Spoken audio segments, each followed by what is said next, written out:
ये आपका आज का संपादकीय पाठ है।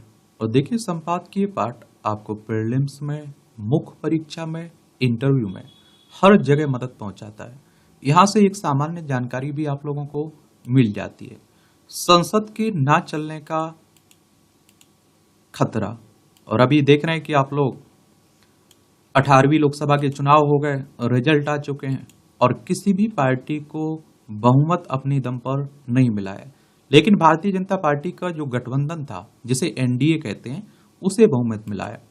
और मोदी जी ने तीसरी बार प्रधानमंत्री की शपथ भी ले ली है, ये भी आप जानते हैं। अगर लोकसभा में बात करें तो 543 सीटें हैं लोकसभा में टोटल, और बहुमत के लिए 272 सीटें चाहिए होती हैं। लोकसभा सदस्य का चुनाव डायरेक्ट जनता यानी कि मतदाताओं के द्वारा होता है। अगर आपकी उम्र 18 साल हो चुकी है तो वोटर सूची में आपका नाम जुड़ चुका होगा और आप लोग वोट डालने भी जाते होंगे। याद रखिएगा, पहले 21 साल हुआ करती थी वोट देने की उम्र, फिर 61वें संविधान संशोधन के द्वारा घटाकर इसे 18 साल कर दिया गया था। अगर लोकसभा का आपको चुनाव लड़ना है तो आपकी उम्र कम से कम 25 साल होनी चाहिए। अधिकतम उम्र की कोई सीमा नहीं रखी गई है, ये भी आपको याद रखना चाहिए। और क्या याद रखोगे? और याद ये भी रखना है कि ये चुनाव करवाता कौन है? इलेक्शन कमीशन ऑफ इंडिया, भारतीय निर्वाचन आयोग, एक संवैधानिक संस्था है। संविधान के अनुच्छेद 324 के तहत चुनाव आयोग की स्थापना की बात की गई है। 25 जनवरी 1950 में स्थापना हुई थी। 25 जनवरी को मतदाता दिवस मनाते हैं। नई दिल्ली में हेडक्वार्टर देखने को मिलेगा। सुकुमार सेन पहले मुख्य चुनाव आयुक्त थे। तो आप देखेंगे कि लोकसभा चुनाव नतीजों के बाद जो राजनीतिक परिदृश्य उभरा, उसकी अनुगुंज बीते दिनों संसद में भी सुनाई पड़ी। 18वीं लोकसभा के गठन के बाद आयोजित संसद के पहले सत्र में राष्ट्रपति के अभिभाषण पर प्रधानमंत्री नरेंद्र मोदी के प्रत्युत्तर के बाद दोनों सदनों को अनिश्चित काल के लिए स्थगित कर दिया गया और मूल रूप से नए लोकसभा सदस्यों की शपथ विधि और लोकसभा अध्यक्ष चुनाव के नाम रहा। यह सत्य इस बात के संकेत भी दे गया कि आने वाले दिनों में सत्ता पक्ष और विपक्ष की भी तकरार और तल्ख होती जाएगी। और देखिए, विपक्ष का मजबूत होना जरूरी होता है। और आप देखते हैं कि संसद में हुई इस गहमा गहमी को दो नजरियों से देखा जा सकता है।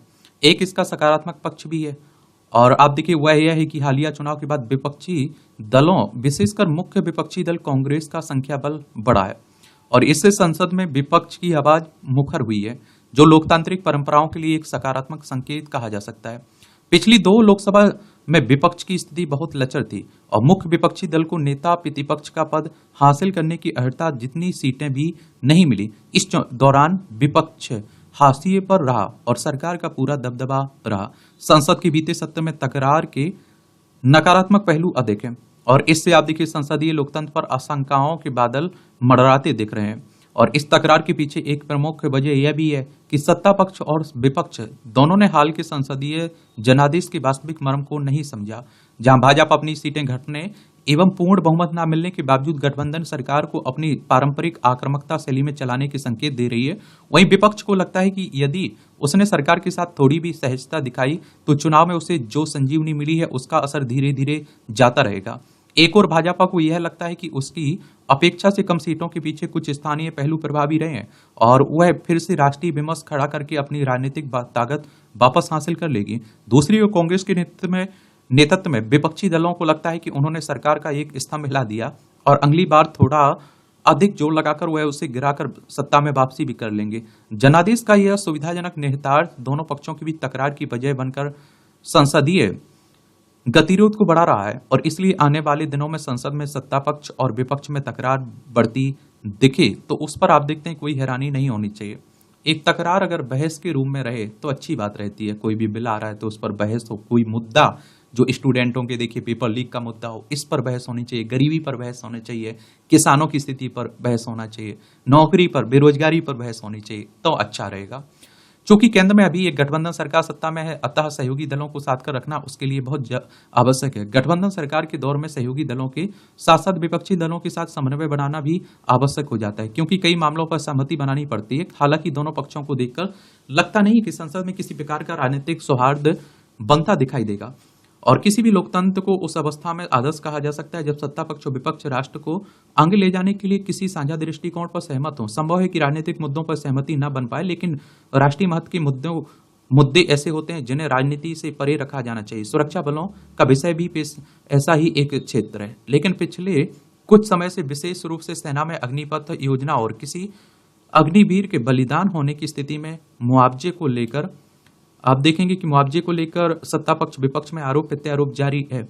और ऐसे ही एक मामले के तूल पकड़ने के बाद भारतीय सेना को औपचारिक रूप से स्पष्टीकरण तक देना पड़ गया और मुआवजे के साक्ष्य रखने पड़े।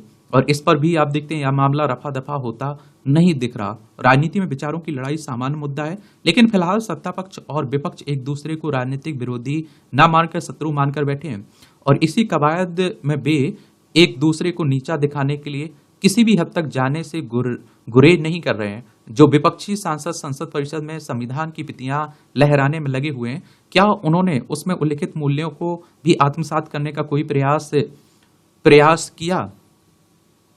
और इसमें आप देखते हैं कि इसी प्रकार हिंदुत्व को लेकर सत्ता पक्ष के एकाधिकार वाले आक्रामक रवैये का भी बहुत सकारात्मक संदेश नहीं जाता है। पहले टीवी और बाद में इंटरनेट मीडिया के आगमन से भी संसद में बहस की गुणवत्ता को प्रभावित किया है। ऐसा लगता है कि नेता अब किसी विषय पर संवाद करने के बजाय व्यक्तिगत हमलों से जुड़ी टीका टिप्पणियों को प्राथमिकता देते हैं। संसद में उनकी उपस्थिति से आभास ही नहीं होता है कि वे नीति निर्माण के सर्वोच्च मंच पर अपनी जनता का प्रतिनिधित्व कर रहे हैं।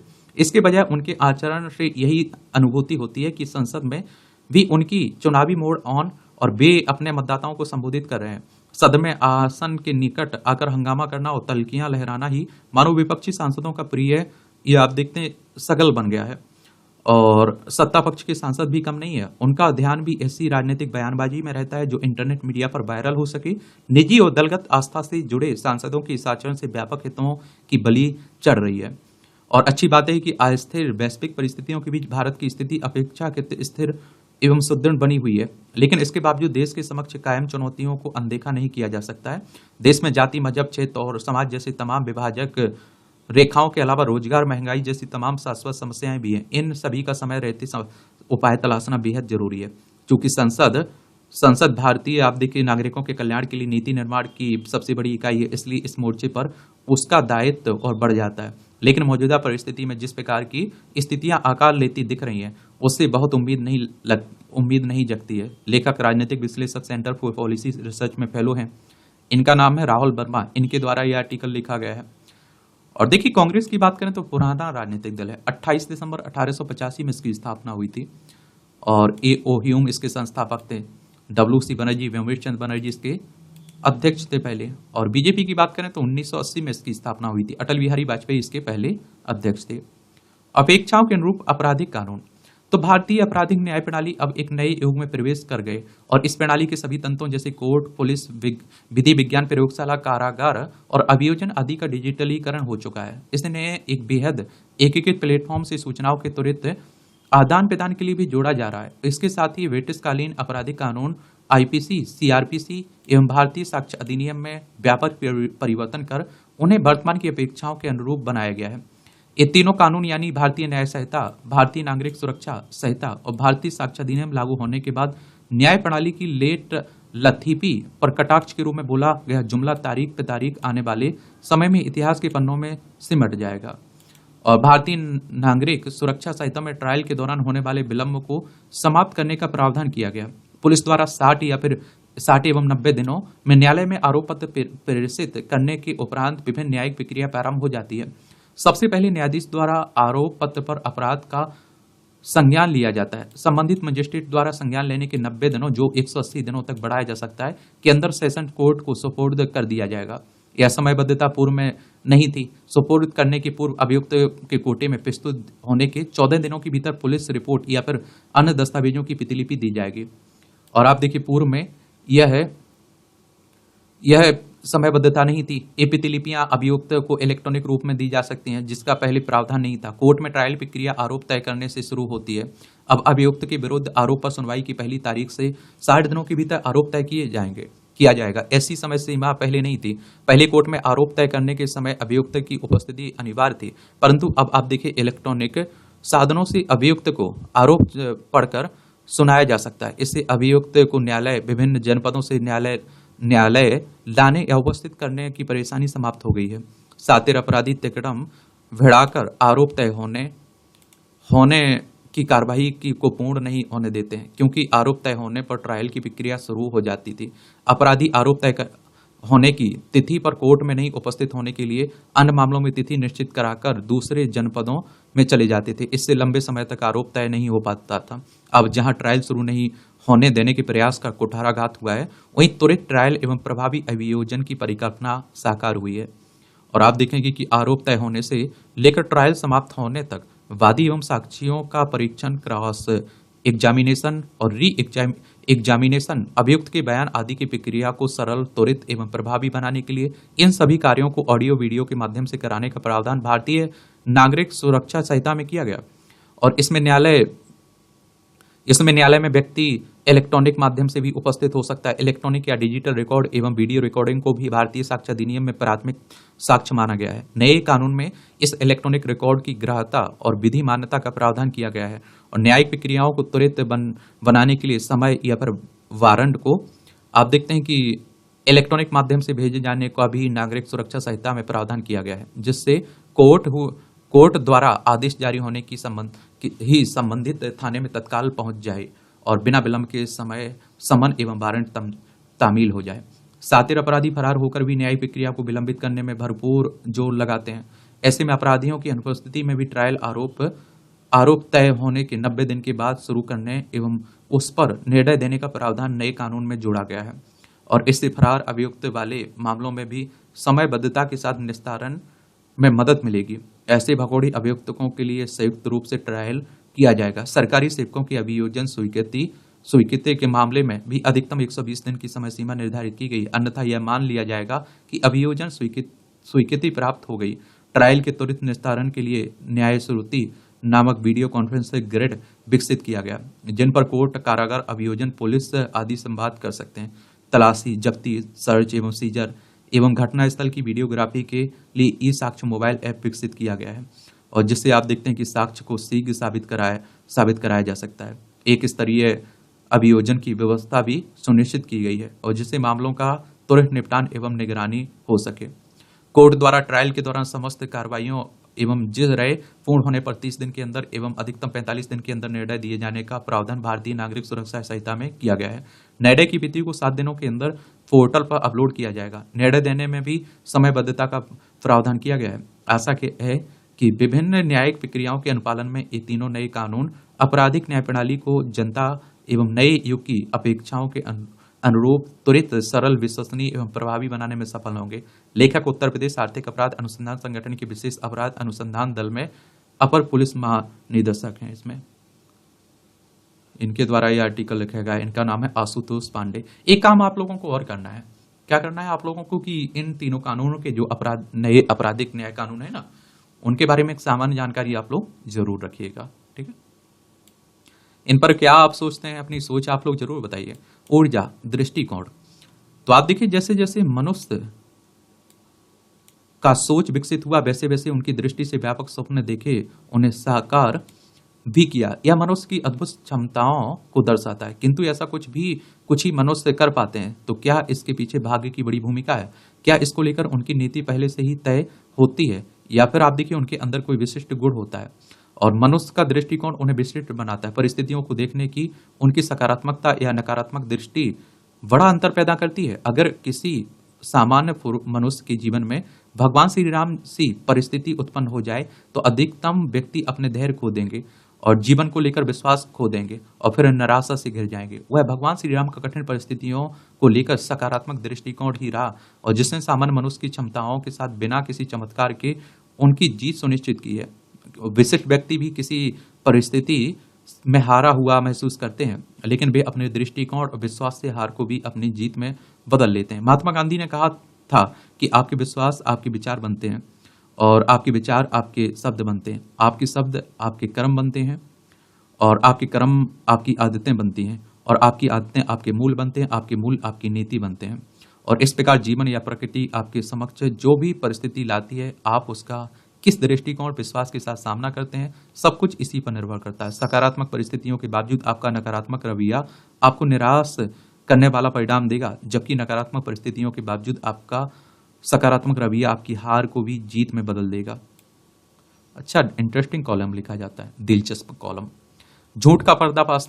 देखिए अभी मैं पढ़ रहा था, ये अग्निवीर को लेकर आप देखिए राहुल गांधी ने जो बयानबाजी संसद में की, बाद में आप देखिए उसने जिसके परिवार का वो मेंबर शहीद हुआ, उसने कहा कि हमें मुआवजा मिल गया। फिर अभी हाल ही में कल मैं इंटरव्यू एक और देख रहा, उसमें उसने कहा कि पहले 48 का बोला 48 लाख मिले, फिर उसने कहा कि बैंक में चेक ही नहीं मिला। यह दुर्भाग्यपूर्ण है कि लोकसभा में नेता विपक्ष राहुल गांधी के झूठ का पर्दाफाश करने के लिए सेना को आगे आकर यह स्पष्ट करना पड़ा कि उनके इस दावे में कोई दम नहीं है कि बलिदानी अग्निवीर अजय सिंह के स्वजनों को किसी तरह की क्षतिपूर्ति नहीं की गई। हालांकि राहुल गांधी के झूठ के दावे का रक्षा मंत्री राजनाथ सिंह लोकसभा में उसी समय खंडन कर दिया। अब जब उन्होंने कहा था कि अग्निवीरों के स्वजनों को किसी तरह का मुआवजा नहीं दिया जाता, लेकिन उनकी सेहत पर कोई असर नहीं पड़ा और वह अपने झूठ पर अड़े रहे। और आप लोगों को मालूम होगा कि पहले इस पर काफी बहस भी हुई थी, पहले अग्निवीरों को शहीद के दर्जे की मांग भी उठी थी, अब देने की बात हो गई है, अच्छी बात है देखिए। और राहुल गांधी ने अपने झूठ को सच की शक्ल देने के लिए ही अग्निवीर अजय सिंह के पिता के पुराने बयान का हवाला देते हुए इसी पर जोर दिया, उन्हें कोई पैसा नहीं मिला। आखिरकार सेना को यह साफ करना पड़ा कि उनके परिवार वालों के बैंक खातों में इसी वर्ष फरवरी जून में क्रमशः 50 और 48 लाख रुपए जमा कर दिए गए। होना तो यह चाहिए था कि रक्षा मंत्री के बयान के बाद स्पष्टीकरण पर राहुल गांधी कुछ कहने से पहले वस्तु स्थिति पता कर लेते, लेकिन उन्होंने ऐसा करने की कोई जरूरत नहीं समझी। हैरानी नहीं है कि इसलिए ना समझी हो क्योंकि वह झूठ बोलने की आदी हो गए हों। वह राफेल विमान सौदे को लेकर भी झूठ बोले थे, हालांकि उन्हें सुप्रीम कोर्ट में माफी भी मांगनी पड़ी थी, लेकिन उन्होंने चेतने से इनकार कर दिया। सुप्रीम कोर्ट की बात करें तो सर्वोच्च अदालत की बात हो रही है। एक सर्वोच्च अदालत संविधान के अनुच्छेद 124 के तहत सुप्रीम कोर्ट की स्थापना की बात की गई है। 28 जनवरी 1950 में स्थापना हुई थी। और हमारे देश में तो आप देखिए नेताओं का काम ही नहीं चलेगा झूठ बोल, सब एक पे 11 हैं, ये आप जानते ही होंगे। राहुल गांधी लोकसभा में नेता भले ही आप देखते हैं कि बन गए हों, लेकिन वह इस पद को की महत्ता समझने को तैयार नहीं है। कायदे से आप देखें तो देश को जानबूझकर गुमराह करने और साथ ही अग्निवीरों और उनके परिवार वालों का मनोबल गिराने की कोशिश पर उनके खिलाफ कोई कार्रवाई होनी चाहिए थी। लेकिन यदि ऐसी कोई पहल होती तो कांग्रेस उसके सहयोगी दलों के नेता यह दुष्प्रचार करते हुए आसमान सिर पर उठा लेंगे कि बोलने की आजादी पर हमला किया जा रहा है, यह अभिव्यक्ति की स्वतंत्रता के नाम पर जानबूझकर झूठ बोला जाएगा, तो इससे लोकतंत्र के समक्ष गंभीर खतरे ही पैदा होंगे। अग्निपथ योजना में संशोधन परिवर्तन की मांग समझ आती है और इसलिए और भी स्वयं रक्षा मंत्री इस योजना पर विचार करने की बात कह चुके हैं, लेकिन इसका यह अर्थ नहीं है कि उसे लेकर जानबूझकर झूठ फैलाया जाए और सेना की छवि खराब की जाए। दुर्भाग्य से राहुल गांधी ऐसा ही कर रहे हैं। अच्छा हो कि कोई उन्हें बताए कि सुरक्षा के मामले में झूठ की राजनीति का सहारा लेना और गैर जिम्मेदारी की पराकाष्ठा है। यदि राजनीति से इस लोकतंत्र घाती चलने को रोका नहीं गया तो राहुल गांधी जैसा नेता संकीर्ण स्वार्थ को सिद्ध करने के लिए छल कपट और झूठ का सहारा लेने के मामले में किसी भी हद तक जा सकता है। आर्थिक स्वावलंबन तो उत्तराखंड राज्य निर्माण और फिर उसके विकास में महत्वपूर्ण भूमिका निभाने वाली मातृशक्ति के उत्थान के लिए सरकार द्वारा उठाए जा रहे कदम सराहनीय है। राज्याधीन सेवाओं में महिलाओं के लिए 30% क्षेत्रीय आरक्षण, सहकारी समितियों में प्रबंधन समिति सदस्य और सभापति पदों पर 33% आरक्षण, महिला स्वयं सहायता समूह के जरिए आजीविका विकास और लखपति दीदी जैसी योजनाएं महिलाओं को आर्थिक रूप से स्वावलंबन बनाने की दिशा में बड़ी भूमिका निभा रही हैं। जब आप लोग आंसर राइटिंग करते हैं या निबंध लिखते हैं महिलाओं की स्थिति पर, तो इस पहले आप लोग सरकार की तरफ से लिख सकते हैं, उसमें लिखना चाहिए। और इसके साथ ही सरकार ने अब राज्य में एकल निराश्रित महिलाओं को भी आत्मनिर्भर बनाने की दृष्टिगत मुख्यमंत्री एकल महिला स्वरोजगार की प्रक्रिया को तेजी से आगे बढ़ाने का निश्चय किया है। योजना के दायरे में विधवा, तलाकशुदा, परित्यक्तता, किन्नर और अपराध एवं एसिड हमलों से पीड़ित एकल निराश्रित महिलाओं को रखा गया है। महिलाओं के इस वर्ग को सामाजिक सुरक्षा के साथ ही उसके आर्थिक स्वावलंबन पर ध्यान केंद्रित किया जाना समय की मांग है। और इसी कड़ी में गत वर्ष अंतर्राष्ट्रीय महिला दिवस पर मुख्यमंत्री ने महिला सशक्तिकरण एवं बाल विकास विभाग के अंतर्गत मुख्यमंत्री एकल महिला स्वरोजगार योजना की घोषणा की थी। और इसके बाद आप देखिए योजना के क्रियान्वयन का खाका भी विभाग ने खींचा था, लेकिन इसमें चयनित महिलाओं को स्वरोजगार के लिए दिए जाने वाले ऋण में सब्सिडी समेत अन्य बिंदुओं को लेकर अड़चन भी आई और इसे देखते हुए मंत्रिमंडल उपसमिति गठित की गई। अब उपसमिति ने इसमें तमाम पहलुओं पर अध्ययन शुरू कर दिया और साथ ही यह भी साफ किया कि इसी वर्ष से राज्य में एकल निराश्रित महिलाओं के लिए यह योजना लागू की जाएगी। राज्य के सभी 95 विकास खंडों में एकल निराश्रित महिलाओं को योजना से लाभान्वित किया जाएगा। निश्चित रूप से यह बेहतर पहल है। इस राज्य में 4 लाख से ज्यादा एकल निराश्रित महिलाओं को लाभान्वित किया जा सकेगा और सरकार को चाहिए कि वह योजनाओं के सही ढंग से क्रियान्वयन के लिए गंभीरता से आगे बढ़े। अच्छी बात है इसमें। या आप देखिए रोकनी होगी रैगिंग की बर्बरता। पहले कॉलेजों में बहुत रैगिंग हुआ करती थी, अब तो आप देखते हैं कि अभी भी लेकिन देखने को मिल रही है। नए सत्र में परीक्षा और वरिष्ठता की हनक दिखाने के नाम पर रैगिंग की भयावह परंपरा हर साल अनगिनत विद्यार्थियों के लिए मानसिक शारीरिक उत्पीड़न का कारण बन रही है। गत दिनों राजस्थान के डूंगरपुर में स्थित मेडिकल कॉलेज के एमबीबीएस प्रथम वर्ष के एक छात्र की भयावह रैंकिंग के कारण किडनी संक्रमण हो गया और रैगिंग के दौरान द्वितीय वर्ष के छात्र 7 छात्रों ने पीड़ित विद्यार्थी से चिलचिलाती धूप में 350 बार उठक बैठक कराई थी। ऐसे वाक्य भावी प्रतिभाओं को ही नहीं बल्कि पूरे परिवार और समाज को आघात पहुंचाने वाले हैं।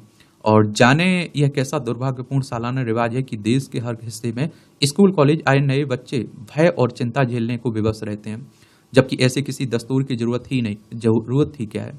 और आप देखिए भविष्य बनाने के लिए के नए पड़ाव पर संस्थान के अपरिचित परिवेश में पहले ही भय से जूझ रहे छात्रों का मनोबल तोड़ना वहां कहाँ तक उचित है। कैसी विडंबना है कि छात्रों को निर्वस्त्र करना, यौन उत्पीड़न, घृणित स्तर का मजाक, अपशब्द कहना और जबरन नशा करवाना तक तब अब रैंकिंग का हिस्सा बन गए हैं। जीवन तक छीन लेने वाले इस बर्बर बर्ताव में सीनियर छात्र अपनी हनक दिखाने के लिए के नाम पर निम्नतम स्तर की विकृत मानसिकता का परिचय देते हैं, जो कि प्रत्यक्ष या फिर अप्रत्यक्ष रूप से कितने ही छात्रों के भविष्य निर्माण में बाधक बन रही है। दुखद है कि विद्यार्थी जीवन में अनुशासित व्यवहार अपनाने के बजाय वरिष्ठ छात्र ऐसा अमानवीय और अनुशासन ही व्यवहार कर अपना दबदबा बनाने की कोशिश में इंसानियत ही भूल जाते हैं। यह बर्ताव पीड़ित बच्चों के मानवाधिकारों का हनन भी है, और जिसमें आप देखते हैं कि बिना किसी अपराध के कनिष्ठ विद्यार्थी विताड़ित किए जाते हैं। यह विद्यार्थियों में अपराध एवं प्रतिशोध की भावना पैदा करती है। नतीजतन आगे चलकर वे भी छात्र छात्राओं की शारीरिक और मानसिक रूप से प्रताड़ित करने से नहीं चूकते हैं। और उच्चतम न्यायालय द्वारा आप देखिए 2001 में ही रैंकिंग पर प्रतिबंध लगाया गया। और इतना ही नहीं, आप देखिए विश्वविद्यालय अनुदान आयोग द्वारा भी कई नियम लागू किए गए।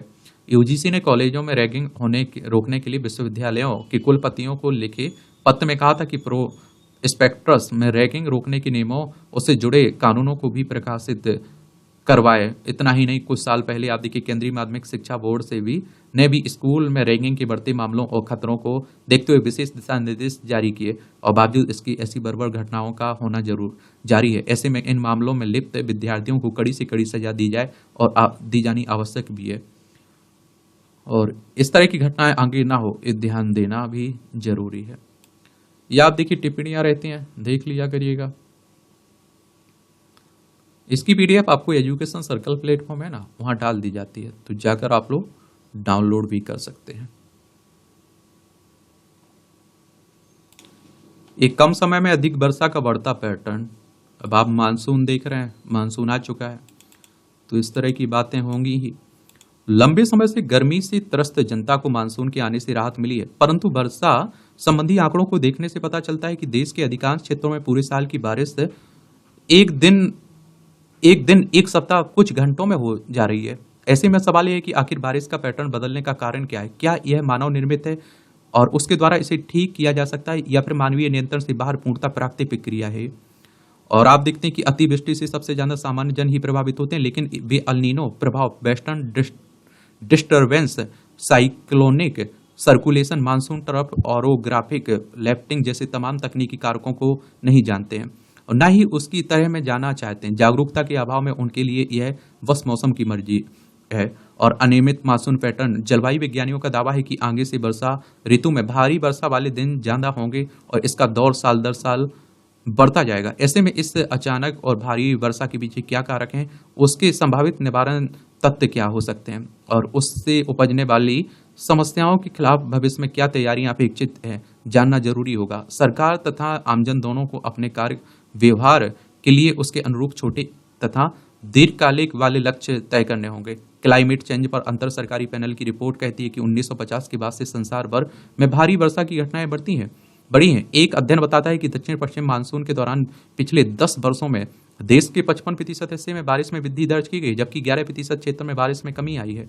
और आप देखते हैं कि पर्यावरणविदों के अनुसार कम समय में अधिक बारिश होने की अधिकांश वजह मानव जनित जलवायु परिवर्तन, ग्लोबल वार्मिंग से जुड़ी है, और जिनके चलते आप देखते हैं कि भारी वर्षा के मुख्य कारण वातावरण में नमी की मात्रा और वायुमंडलीय तापमान प्रभावित होता है। ज्यादा नमी और ठंडे वायुमंडलीय तापमान का मतलब है भारी बारिश।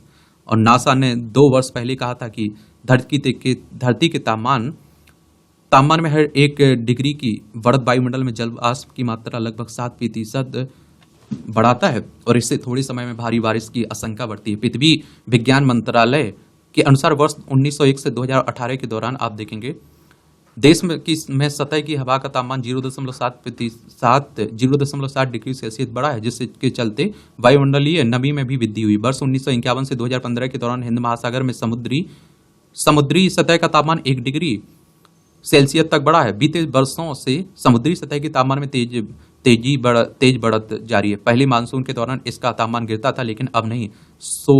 ये असामान्य तापवृद्धि नमी में बढ़ोतरी कर मानसून का नियमित पैटर्न बिगाड़ देती है और पर्वतीय क्षेत्रों में ग्लोबल वार्मिंग के चलते वायुमंडल की नमी बढ़ती है। इस नम हवा को पहाड़ियां रोकती हैं और उठाती हैं। इस ऑरोग्राफिक लिफ्टिंग के कारण पर्वतों में भारी बारिश और भूस्खलन जैसी तबाही आती है। इसके अलावा जब ठंडी हवा वातावरण में ऊपर की तरफ जाती है तो साइक्लोनिक सर्कुलेशन की स्थिति बनती है और ज़्यादा बारिश होती है। इसी तरह मानसून के दौरान कम दबाव वाले क्षेत्रों में इकट्ठा हुई हवाएं मानसून ट्रफ बना लेती हैं और पश्चिम विक्षोभ से यह मानसून ट्रफ टकराता है तो भीषण वर्षा होती है। देखिए, नासा की अगर हम लोग बात करें तो अमेरिकी अंतरिक्ष एजेंसी है। इसकी स्थापना आप देखें 29 जुलाई 1958 में हुई थी और वॉशिंगटन डीसी यूएसए में इसका हेडक्वार्टर देखने को मिलेगा। भारत की अंतरिक्ष एजेंसी कौन सी है, इसकी स्थापना कब हुई थी, यह बताइए आप। अनियोजित विकास तो तापमान और नमी में वृद्धि के साथ साथ अचानक भारी वर्षा का दौर बढ़ने वाला है। हमारे नियंत्रण इससे संबंधित बहुत सी परिस्थितियां पर नहीं है, परंतु जलवायु परिवर्तन, ग्लोबल वार्मिंग को कम करने और इसकी वजह से गड़बड़ाए वर्षा के पैटर्न के दुष्प्रभाव समस्याओं से निपटने के उपाय हम अवश्य कर सकते हैं। वर्षों अनियोजित विकास से बारिश ने होने वाली आपदा को रोकने वाली जिन प्राकृतिक सुरक्षा को नष्ट कर दिया है, हम उन्हें पुनर्जीवित करना होगा और व्यापक बाढ़ और सूखे जैसी खतरनाक परिस्थितियों के शिकार होने से पहले नेतृत्व को सचेत होना होगा और देश को अपना हरित क्षेत्र ईंधन पर जोर देने के साथ उन सभी पर्यावरणीय नियमों उपायों को अपनाना होगा जिससे पर्यावरण की रक्षा हो सके और धरती का ताप ना बढ़े। और बेशक इसमें सरकार की सक्रियता, सदिच्छा, जनता का सहयोग बहुत आवश्यक है। जलवायु पैटर्न को सुरक्षित और स्थिर बनाने के लिए सरकार को जलवायु परिवर्तन पर राष्ट्रीय कार्य योजना को पूरी ईमानदारी से लागू करना होगा। मौसम विभाग को मौसम संबंधी पूर्वानुमानों की सटीकता, विश्वसनीयता और विस्तृतता सुनिश्चित करने के लिए अधिक अवलोकन केंद्र स्थापित करने होंगे और अधिक संसाधनों में बड़ा निवेश करना होगा। संचार कौशल को बढ़ावा देकर प्रारंभिक चेतावनी प्रणालियों को सशक्त, समुदाय आधारित और सर्वग्राही बनाना होगा। मानवीय प्रवृत्तियों पर नियंत्रण के अलावा कुछ पर्यावरणीय कानून भी लाने होंगे। मजबूत बुनियादी ढांचे के निर्माण में निवेश करना होगा। टिकाऊ शहरी डिजाइन अवधारणा के तहत शहरी नियोजन को नए सिरे से देखना और भूमि उपयोग प्रबंधन के लिए सुविचारित नियम बनाना भी आवश्यक होगा। जैसे उन क्षेत्रों को निर्माण से अलग रखना जहां बाढ़ आ सकती है या वर्षा का जल इकट्ठा होता है। नष्ट होती जा रही प्रभावी प्राकृतिक जल निकासी प्रणालियों की पुनर्स्थापना करनी होगी और समस्या का पानी सिर के ऊपर से गुजरे इससे पहले सरकार को सचेत होकर विकास के नाम पर वातावरण की उपेक्षा करने की वजह इस आसन्न समस्या पर गंभीरता से विमर्श कर समाधान के व्यवहारिक उपाय तलाशना होगा। और आप देखिए, बाढ़ हमारे देश में सबसे बड़ी समस्या भी बनी रहती है। यह हरित क्षेत्र का दायरा बढ़ाने के लिए अभियान तो समूचे विश्व में जिस तेजी से वृक्षों की संख्या कम होती जा रही है, इससे पर्यावरण तो प्रभावित हो रहा है, पारिस्थितिक तंत्र, जैव विविधता, कृषि और मानवीय जीवन के अलावा भूमि की दीर्घकालिक स्थिरता पर भी भीषण प्रभाव पैदा हो रहा है। देखिए, वनों के नष्ट होने के प्रभाव किन किन पर पड़ते हैं। अर्थव्यवस्था पर देखिए, पारिस्थितिकी तंत्र पर देखिए, जैव विविधता पर देखिए, कृषि पर देखिए, मानव पर देखिए, तो ये सब जीव जंतुओं पर देखिए। ये सब आप लोग बताया करिएगा जब आप आंसर राइटिंग कर रहे हैं, निबंध लिख रहे हैं। और आप देखते हैं कि जंगलों की क्षय होती स्थिति को देखते हुए ऐसा लग रहा है कि वह दिन दूर नहीं है जब दुनिया से जंगलों का नामो निशान मिट सकता है। विश्व भर के विज्ञानी बार बार इस बारे में चेतावनी दे रहे हैं और आप देखते हैं कि इंसान जैव विविधता को समाप्त करने पर तुला हुआ है, जबकि जैव विविधता का संरक्षण ही हमें बीमारियों से बचाने में महत्वपूर्ण भूमिका निभाता है और इसलिए जैव विविधता का संरक्षण बेहद जरूरी है। और वनों की कटाई पर यदि पर्याप्त अंकुश नहीं लगाया गया तो प्रकृति की लय बिगड़ जाएगी और उस स्थिति में वैश्विक स्तर पर तापमान में 2 डिग्री की वृद्धि को रोक पाना बहुत मुश्किल हो जाएगा। ऐसी स्थिति में सूखा और स्वास्थ्य संबंधी जोखिम से आर्थिक हालात और भी प्रभावित होंगे, जिसकी भरपाई आसान नहीं है। और आप देखेंगे कि सबसे बड़ी बात यह है कि वृक्षों का होना हमारे जीवन के लिए अत्यंत आवश्यक है। हमें गर्मी से राहत प्रदान करता है और जैव विविधता को बनाए रखने, कृषि की स्थिरता सुदृढ़ करने, सार्वजनिक स्वास्थ्य की रक्षा करने और जलवायु को स्थिरता प्रदान करने में महत्वपूर्ण योगदान देता है। यह सब जानते समझते हुए भी हम वृक्षों का संरक्षण क्यों नहीं कर पा रहे हैं, यह समझ से परे है। और वस्तुतः आज जो देश दुनिया की स्थिति है वह सब मानव के लोभ का परिणाम है। अपने सुख संसाधनों की अंधी चाहत में मनुष्य ने प्रकृति से इतनी छेड़छाड़ की कि जिसका दुष्परिणाम हमारे सामने मौसम में आए भीषण बदलाव के रूप में आया है और इससे हमारा पारिस्थितिकी तंत्र समेत आर्थिक सामाजिक ढांचा चरमरा गया है। यह बदलाव अचानक नहीं आया है। इस बारे में बीते कई वर्षों से दुनिया के विज्ञानी, पर्यावरणविद और आप देखते हैं कि पर्यावरणविद, जीव विज्ञानी चेता रहे हैं। लंबे समय से हमें इस बारे में आगाह कर रहे हैं कि यदि देश के हिमालयी राज्य उत्तराखंड की ही बात करें तो यहाँ बीते लगभग एक दशक के दौरान 2.5 लाख से अधिक वृक्ष काट दिए गए हैं और आप देखते हैं कि अनेक विकास परियोजनाओं के नाम पर ऐसा हुआ है। उत्तराखंड तो एक उदाहरण है, जबकि विकास के नाम पर पेड़ों की काटने का सिलसिला पूरे देश में जारी है। दुखदायी स्थिति यह है कि जिस गति से पेड़ों की अस्तित्व मिटाए जा रहे हैं उसके अनुपात में पेड़ों के लगाने के दावे तो किए जा रहे हैं, परंतु वास्तविकता इससे उलट है। इतना ही नहीं, वृक्ष लगाए जाने से संबंधित जो सरकारी दावे किए जा रहे हैं वे बेबुनियाद भी है। और आप देखिए, पेड़ लगाकर केवल भूल जाना, आप सोचिए क्या कहाँ का न्याय है। उनकी देखभाल करना तो जरूरी है। मैं कहता हूं कि 1000 पेड़ की जगह एक पेड़ लगाइए, लेकिन उसकी देखभाल करिए जब तक वो बड़ा नहीं हो जाता है। बच्चों की तरह देखभाल करना पड़ता है। आप देखिए कि पैदा कर देना केवल जरूरी नहीं है, उन्हें संभाल के रखना, उनकी देखभाल करना एक बड़ा कारण रहता है। और आप देखिए, सरकारी दावों की वास्तविकता का पता इसी से लग जाता है कि इस साल 1 से 7 जुलाई तक देश में वन महोत्सव के नाम पर करोड़ों की संख्या में पौधारोपण किया जाता है। ऐसे में देश में हरित संपदा में बेमिसाल बढ़ोतरी होती है, लेकिन धरातल पर कुछ दिखता नहीं है।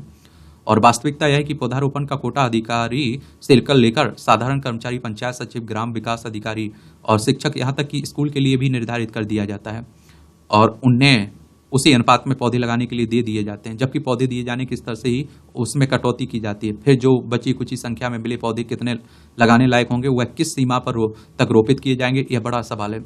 और इसका प्रमाण पौधारोपण का दायित्व निभाने वाली आखिरी सीढ़ी के कर्मचारी आपको बाखूबी बता सकते हैं। ऐसी स्थिति में हरित संपदा में बढ़ोतरी का दावा कितना सही है, इसका सहज अंदाजा लगाया जा सकता है, जबकि ऐसी आंकड़ों की बाजीगरी के चलते देश में हरित क्षेत्र हर साल बढ़ोतरी की कीर्तिमान स्थापित करता जाता है। और एक आप लोगों ने देखा होगा, पेड़ लगाते समय तो फोटो डाल दी जाती है, नेता हमारे देखिए, अधिकारी, और बाद में उनसे पूछना चाहिए कि जितने आपने पेड़ लगाए थे उनमें से कितने जिंदा हैं और उनके साथ फोटो डालिए अपनी, तब तो मालूम चले कि आपका जो दिखावा है वो सही साबित हो रहा है या ड्रामा ही है। साहित्य नौरागी खरी खरी तंज का साझा पढ़ सकते हैं। ये राजनीति की बातें हो रही। हेमंत सोरेन फिर से झारखंड के मुख्यमंत्री बन गए ना। यूरोपीय संसद चुनाव और भारत, अभी आपने देखा है कि चुनाव हो रहा है ना, तो आप देखेंगे यूरोपीय संसद का चुनाव एक महत्वपूर्ण लोकतांत्रिक आयोजन जो हर 5 साल में होता है। इससे यूरोपीय संघ 1993 में स्थापना हुई थी इसके, कि नागरिकों को यूरोपीय संसद में अपने 720 प्रतिनिधियों को चुनने का अवसर मिलता है। ईयू की संस्था के ढांचे के भीतर एकमात्र सीधे निर्वाचन निकाय के रूप में संसद ईयू कानून को आकार देने, बजट को मंजूरी देने और अन्य ईयू संस्थानों की निगरानी प्रदान करने में महत्वपूर्ण भूमिका निभाती है। वह यह चुनाव अनुपातिक प्रतिनिधित्व प्रणाली का उपयोग करके आयोजित किया जाता है। और आप देखते हैं जिससे यह सुनिश्चित होता है कि इसमें विभिन्न राजनीतिक दलों और दृष्टिकोणों का प्रतिनिधित्व किया जाता है। इस चुनाव में 27 सदस्य देशों के मतदाता भाग लेते हैं, जो इससे लोकतांत्रिक जुड़ाव और ईयू के भीतर विविध राजनीतिक परिदृश्य का प्रतिबिंब बनाने के लिए एक महत्वपूर्ण क्षण बनाता है। इन चुनाव के परिणाम यूरोपीय संघ की नीतियों की दिशा को प्रभावित करते हैं। बीते माह पूरे यूरोपीय संघ में यह चुनाव आयोजित किया गया था और नई संसद 11 जुलाई से अपना काम शुरू करेगी। भारत पर प्रभाव, चूंकि चुनाव के साथ ही नए आयुक्त और उनकी टीम नियुक्त की जाएगी जो विभिन्न क्षेत्रों की देखरेख करेगी, इसके लिए इसका भारत के हितों पर गहरा प्रभाव पड़ना स्वाभाविक है। यूरोपीय संसद के चुनाव में राजनीतिक परिदृश्य में महत्वपूर्ण बदलाव किया है, जिसमें दक्षिणपंथी और राष्ट्रवादी दलों को पर्याप्त लाभ हुआ है। और इस परिवर्तन से भारत के लिए कई परिणाम सामने आ सकते हैं, जो व्यापार संबंधों, भू राजनीतिक संरेखण और विभिन्न द्विपक्षीय पहलुओं को प्रभावित कर सकते हैं। सबसे पहले दक्षिणपंथी राष्ट्रवादी दलों के उदय के परिणाम स्वरूप यूरोपीय संघ के भीतर अधिक संरक्षणवादी रुख हो सकता है। व्यापक नीतियां अधिक कठोर हो सकती हैं, जो संभावित रूप से यूरोप में भारतीय वस्तुओं और सेवाओं के निर्यात को प्रभावित कर सकते हैं। साथ ही यूरोपीय संघ के साथ मजबूत व्यापार संबंधों से जुड़े भारत के लिए अनुकूल व्यापार समझौता पर बातचीत करने या मौजूदा समझौते को बनाए रखने में चुनौतियों का सामना करना पड़ सकता है। उदाहरण के लिए भारत यूरोपीय संघ द्विपक्षीय व्यापार निवेश समझौते पर बातचीत में संरक्षणवाद और कड़े नियामक मानकों की और बदलाव के कारण इसमें देरी हो सकती है। दूसरे, पर्यावरण और जलवायु नीतियों के प्रति यूरोपीय संघ के दृष्टिकोण में परिवर्तन भारत की जलवायु कूटनीति को प्रभावित कर सकता है। पिछले यूरोपीय आयोग कि एक प्रमुख पहल ग्रीन डील, यदि दक्षिणपंथी दलों को का प्रभाव जारी रहेगा तो उससे की गति कुछ धीमी हो सकती है। यह सतत विकास परियोजनाओं और जलवायु परिवर्तन पहलों पर भारत और यूरोपीय संघ के बीच सहयोगात्मक प्रयासों को प्रभावित कर सकता है। वैश्विक जलवायु मंचों और पहलों में सक्रिय रूप से भाग ले रहे भारत को इस बदलाव के जवाब में अपनी रणनीतियों में बदलाव करना पड़ सकता है। रोजगार बाजार, तो राष्ट्रवादी दलों के प्रभाव में प्रवासन नीतियों के सख्त होने की संभावना है। और आप देखते हैं कि सख्त प्रवासन नियंत्रण और विदेशी श्रमिकों एवं छात्रों के लिए कम अवसर यूरोप में भारतीय प्रवासियों को प्रभावित कर सकते हैं। कई भारतीय छात्रों और पेशेवरों को वीजा या फिर वर्क परमिट हासिल करना चुनौतीपूर्ण लग सकता है, जिससे भारत यूरोपीय संघ के बीच शैक्षणिक आदान प्रदान का प्रभावित हो सकता है। इससे आप देखिए यूरोपीय विश्वविद्यालय में पढ़ने वाले भारतीय छात्रों की संख्या में कमी आ सकती है और सांस्कृतिक एवं शैक्षणिक संबंधों पर इसका असर पड़ सकता है। और आप देखिए रणनीतिक साझेदारी, तो भू राजनीतिक रूप से यूरोपीय संसद में दक्षिणपंथी बदलाव यूरोपीय संघ की विदेश नीति प्राथमिकताओं को बदल सकता है। विशेष रूप से चीन और इंडो पैसिफिक क्षेत्र में संबंध यूरोपीय संघ चीन के प्रति अधिक टकराव रुख अपना सकता है, जिससे वह अमेरिका और भारत सहित उसके सहयोगियों के साथ अधिक निकटता से जुड़ सकता है। यह भारत के लिए यूरोपीय संघ के साथ अपनी रणनीतिक साझेदारी को मजबूत करने के अवसर प्रस्तुत कर सकता है, विशेष रूप से रक्षा, समुद्री और आप देखिए इंडो पैसिफिक में बुनियादी ढांचे के विकास के क्षेत्र में। और तकनीकी सहयोग, तो यूरोपीय संघ की डिजिटल और तकनीकी नीतियों में बदलाव भारत के उभरते तकनीकी क्षेत्र के लिए उपयोगी हो सकता है। डाटा गोपनीयता, डिजिटल संप्रभुता और प्रौद्योगिकी मानकों के लिए यूरोपीय संघ का नियामक दृष्टिकोण यूरोप में काम करने वाली भारतीय आईटी कंपनियों को प्रभावित कर सकता है। वैसे नए नियम का अनुपालन भले ही बोझ लग सकता है, परंतु कृत्रिम बुद्धिमत्ता, साइबर सुरक्षा और डिजिटल बुनियादी ढांचा जैसी उभरती तकनीकों में सहयोग के लिए रास्ते भी खोल सकता है। ईयू, यूरोपीय यूनियन की बात हो रही है। कब इसकी स्थापना हुई थी? 27 मेंबर हैं इसमें। कितने? 27 मेंबर देखने को मिलेंगे आपको। 1993 में स्थापना हुई थी, 1 नवंबर 1993 में। याद रखा करिएगा थोड़ा बहुत। सुपर नेशनल राजनीतिक आर्थिक मंच है जो मुख्य रूप से यूरोप में स्थित है। तो इस तरह से आप देखेंगे कि आज के जो दैनिक जागरण का संपादकीय पाठ है उसकी कहानी खत्म हो जाती है। आप लोग पढ़ते रहिए, एंजॉय करते रहिए। एक आर्टिकल एडिटोरियल जनसत्ता का बड़ा अच्छा लगता है मुझे, इसके बारे में भी बात कर लेते हैं। अच्छा लिखा भी जाता है। महंगाई का पैमाना और हकीकत, ये मुझे लगता है कि पूरा आप लोग सिविल सर्विस स्टेट पीसीएस की डिमांड के हिसाब से लिखा जाता है, उसी लेवल का। भारत में मुद्रास्फीति यानी कि महंगाई अब सरकार के काबू में आती लग रही है। अब खुदरा कीमतें 12 महीने के निचले स्तर 4.75% पर आ गई हैं, जो मई जून 2023 के बाद सबसे कम है। कोर मुद्रास्फीति 3.2% से घटकर मई जून 2024 में 3.1% हो गई। हालांकि देश में खाद्य मुद्रास्फीति 8.69% पर स्थिर बनी हुई है, मगर आम लोगों से बात करें तो लगता है कि देश में महंगाई इन सरकारी आंकड़ों के बरकस कहीं अधिक है। दरअसल इसकी मुख्य वजह है कि सरकार ने अब महंगाई मापने का मापदंड बदल दिया है और कोरोना महामारी के बाद खान-पान, उपभोग और जीवन शैली में आए व्यापक बदलाव के मद्देनजर मुद्रास्फीति मापने के मापदंड में परिवर्तन किया गया है। इसके लिए उपभोक्ता मूल्य सूचकांक के अंतर्गत विभिन्न वस्तुओं तथा सेवाओं के भार को घरेलू खर्च के तौर पर तरीकों में आए बदलाव के साथ समायोजित किया गया है। सरकार का तर्क है कि इस तरह के बदलाव दुनिया भर में किए गए हैं। यह अद्यतन यूरोपीय अंतर्राष्ट्रीय मूल्य सांख्यिकी मार्गदर्शन दृष्टिकोण के अनुरूप है। इसके तहत सरकार ने 2021-22-23 के व्यय भार की तुलना में 2024 में के व्यय भार में परिवर्तन किया है और इसके अंतर्गत महंगाई के सूचकांक की गणना में खाद्य वस्तुओं का व्यय भार कम हो गया है, जबकि स्वास्थ्य, मनोरंजन, संस्कृति, रेस्तरां, होटलों के खर्च सहित अन्य खर्चों के भार में बढ़ोतरी कर दी गई है। मुद्रास्फीति के सूचकांक की गणना में खाद्य वस्तुओं का व्यय भार कम होने से थोक महंगाई दर अधिक होने के बावजूद खुदरा महंगाई दर 5% से न सिर्फ नीचे बल्कि पिछले एक वर्ष के मुकाबले भी कम बनी हुई है। और इधर खासकर आप देखिए खाद्य महंगाई को लेकर देश के निम्न मध्यम वर्ग, शहरी मध्य वर्ग, असंगठित क्षेत्र के करोड़ों लोग त्रस्त हैं। देश की 2/3 आबादी, जिसमें लगभग आप देखिए 96 से 98 करोड़ लोग आते हैं, इन दिनों महंगाई को भी लेकर बेहद परेशान है और बेहद मुश्किल दौर से गुजर रही है। लेकिन सरकार महंगाई को समस्या मानने को तैयार नहीं है। इस देश में खाद्य महंगाई, जिसमें खाने पीने की वस्तुएं, चीजें जैसे दाल, चावल, आटा, सब्जियां, आलू, प्याज, टमाटर, तेल, दूध, फल आदि की कीमतें आम आदमी की पहुंच के बाहर होती जा रही हैं। और अध्ययन बता रहे हैं कि भारत में विगत एक वर्ष में रोजमर्रा और जीवन यापन की जरूरी खाद्य वस्तुओं की कीमतें 65 से 70% तक बढ़ चुकी हैं। दालों और सब्जियों की कीमतें दोगुनी हो चुकी हैं। इस समय बाजार में कोई सब्जी 50 से 60 रुपये से कम नहीं है और मुख्य सब्जियां तो 80 से 100 रुपये तक हो गई हैं।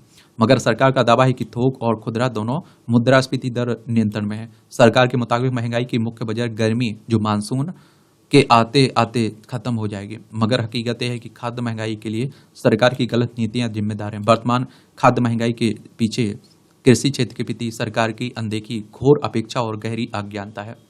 और राजस्व वृद्धि के लिए पेट्रोलियम पदार्थों पर भारी उत्पाद शुल्क की वसूली जारी है। मुफ्त राशन मुहैया कराने के नाम पर सरकारी खजाने को भरने के लिए आम जनता का प्रत्यक्ष और परोक्ष दोनों तरह के करों का बोझ बढ़ता जा रहा है। दरअसल आवश्यक वस्तुएं सेवाओं पर जीएसटी परोक्ष करों की भारी दरें महंगाई की बड़ी वजह है। सड़क परिवहन को टोल टैक्स की भारी दरों ने और महंगा बना दिया। क्या कर दिया? महंगा बना दिया। और आप देखेंगे कि क्योंकि लगभग 3/4 से अधिक जरूरी खाद्य वस्तुओं का परिवहन सड़कों के माध्यम से होता है। नतीजा साफ है कि खाने पीने से लेकर घर बनाने, सैर सपाटे, रोजमर्रा के कामों के लिए परिवहन तक तमाम जरूरी खर्चों में बेहताशाबी बढ़ोतरी हुई है। महंगाई अर्थव्यवस्था के लिए बड़ी चुनौती भी है। महंगाई की वजह से मध्यमवर्गीय परिवारों का बजट बिगड़ता है, जो अर्थव्यवस्था का आधार होते हैं। महंगाई इसलिए चुनौतीपूर्ण है कि महंगाई से विकास योजनाओं की लागतें बढ़ जाती हैं। महंगाई से विकास कार्यक्रम के क्रियान्वयन और देखरेख के खर्चे बढ़ जाते हैं और महंगाई से विकास नीतियों की दिशा प्रभावित होती है। महंगाई सबसे अधिक मध्य वर्गीय जीवन शैली को प्रभावित करती है और असंगठित क्षेत्रों के लोगों पर असर डालती है। दरअसल महंगाई का एक अलग अर्थशास्त्र है जो बताता और समझाता है कि इससे उत्पादकों, व्यापारियों, कारोबारियों, उद्योगपतियों, उद्यमियों, कॉरपोरेट घरानों और सरकार को आसामन मुनाफा या लाभ होता है और जिसकी वजह से इसको रोकने या नियंत्रित करने के लिए कोई गंभीरता नहीं दिखाई जाती। इसका तात्पर्य है कि महंगाई से आम उपभोक्ताओं को छोड़कर शेष सबको फायदा ही होता है। लिहाजा इस पर लगाम लगाने की बातें केवल कपोल कल्पित सिद्ध होती रहती हैं। मुद्रास्फीति से बाजार में बिकने वाली वस्तुओं और सेवाएं महंगी हो जाती हैं और इससे सरकार का कर राजस्व लगातार बढ़ता रहता है, मगर महंगाई का खामियाजा आम आदमी को ही भुगतना पड़ता है। और इस समय देश में महंगाई की मुख्य वजह देश की बामुश्किल 1/3 लोगों की आर्थिक उन्नति समृद्धि है। इन 1/3 लोगों की आमदनी में लगातार इजाफा हो रहा है। जीडीपी में वृद्धि का सारा फायदा इन्हीं 1/3 लोगों को की झोली में जा रहा है। देश की इस विशाल आबादी में 1/3 लोगों में कॉर्पोरेट घराने, उद्योगपति, बड़े कारोबारी, बड़े व्यापारी, राजनेता, खेल मनोरंजन जगत से जुड़े सेलिब्रिटी समूह है। नौकरशाह, सरकारी और सार्वजनिक क्षेत्र के बड़े अधिकारी, कॉरपोरेट और कंपनियों के बड़े हिस्सेदार या फिर बड़े अधिकारी आदि होते हैं। बाजार इन्हीं के दम पर चलते हैं और सरकार को लगता है कि सब कुछ ठीक ठाक है। बाजार में मांग है, खपत है, बाजार वस्तुओं से अटे पड़े हैं, उनमें वस्तुओं की बिक्री भी खूब हो रही है। फिर महंगाई का रोना क्यों? देश के 3/4 संसाधनों पर इन्हीं 1/3 लोगों का कब्जा है। देश की तमाम आर्थिक नीतियां, योजना, कार्यक्रमों के निर्धारण में इसी वर्ग की बड़ी भूमिका होती है। बाजार की ताकतों ने सामानों की खरीद बिक्री के बाजार को बढ़ाने के लिए खेल, फिल्म एवं मनोरंजन जगत से जुड़े मशहूर लोगों को अनुबंध आधार पर ले रखा है। बाजारों की चकाचौंध रोशनी और सड़क भड़क से आम मध्यवर्गीय आंखें चुंधिया चुकी हैं और कर्ज लेकर गैर जरूरी चीजों से घरों को भरा जा रहा है और ऐसे में किसी को महंगाई को लेकर चिंता और चिंतन करने की जरूरत कहाँ है? बाजार और सरकार इस पर क्या चिंता करे जब त्रस्त लोग खुद ही निश्चिंत हैं। जब महंगाई के विरुद्ध आवाज उठाने वाली 82 से आप देखिए 85 करोड़ जनता मुफ्त के राशन के भरोसे हो, तो ऐसे हालत में महंगाई पर सरकार गंभीर भी क्यों हो? आखिर सच बात है। तो इस तरह से आप देखेंगे कि आज के संपादकीय पाठ की कहानी खत्म होती है। आपका कोई मेरे लिए सवाल हुआ करे, सुझाव हुआ करे तो जरूर बताया करिएगा। आप लोग पढ़ते रहिए, एंजॉय करते रहिए। मेरी तरफ से शुभकामनाएं। ईमानदारी से तैयारी करिए। धन्यवाद।